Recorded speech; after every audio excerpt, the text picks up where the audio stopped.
एक विधवा थी। उसका घर निमाड़ के एक गांव में था। विधवा का एक लड़का था जिसका नाम शामू था। एक दिन विधवा बाजार गई हुई थी, तभी उसके घर एक साधु आया।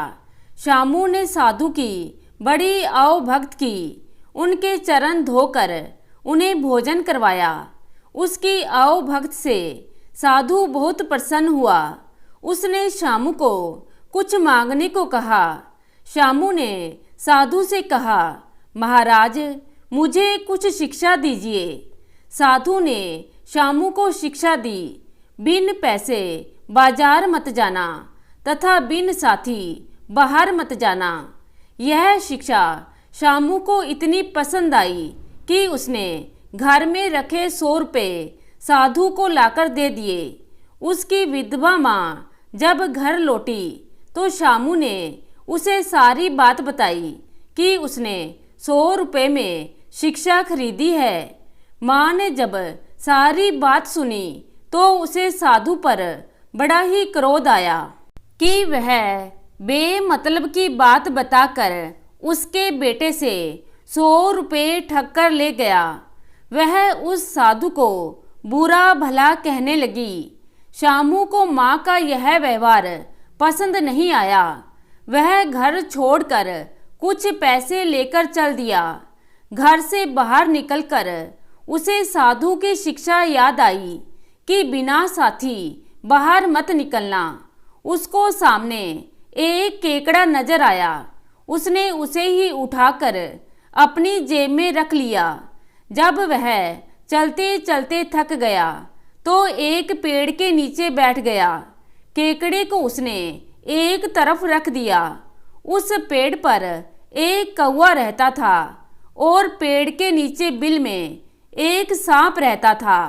उन दोनों में गहरी दोस्ती थी।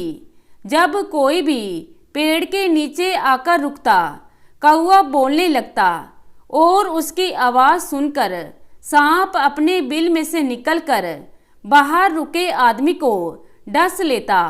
कौवे ने जब शामू को पेड़ के नीचे सोते देखा तो वह बोलने लगा। सांप बाहर आया और उसने शामू को डस लिया। शामू मर गया।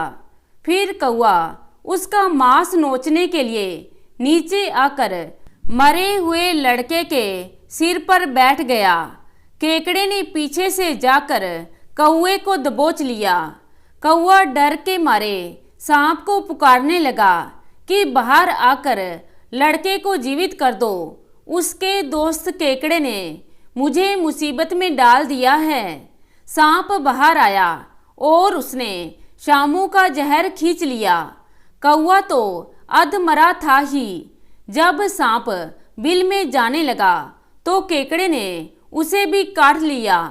लड़का जीवित हो गया तथा सांप और कौवा दोनों मर गए।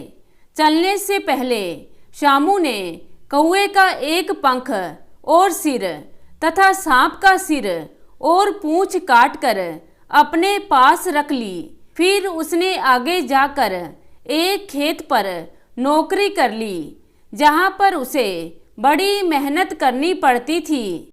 राज्य में उस सांप की चर्चा सब ओर फैली हुई थी, क्योंकि वह लोगों को डस चुका था। इसलिए राजा ने ढिंढोरा पिटवा दिया कि जो कोई उस सांप का सिर तथा पूंछ लाकर देगा, राजा अपनी बेटी की शादी उससे कर देगा। एक आदमी ने राजा का ढिंढोरा सुना। उसने पेड़ के नीचे पड़े सांप का शव देखा। मरे हुए सांप को उसने और मारा और उसे उठाकर राजा के पास ले गया। राजा ने पूछा कि सांप का सिर तथा पूंछ कहाँ है, तो वह बोला, नाग को मारने में सिर और उसकी पूंछ बुरी तरह कुचल गए थे।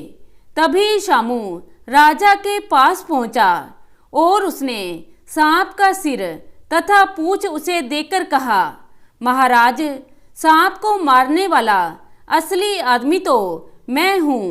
इसके बाद उसने सारी घटना सुनाई। राजा ने सांप के शरीर से उसके सिर तथा पूंछ का मिलान किया।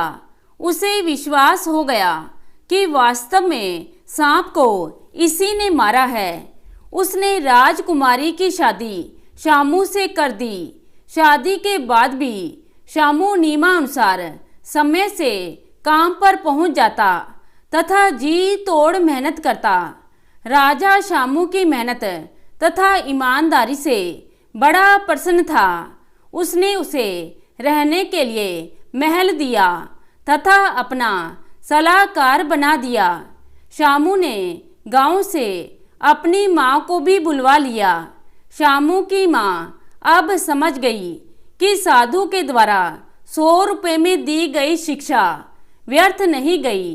अब वह मन ही मन साधु का धन्यवाद अदा कर रही थी। तो दोस्तों, कैसी लगी आज की कहानी? आशा करती हूँ कहानी को पसंद करेंगे। धन्यवाद।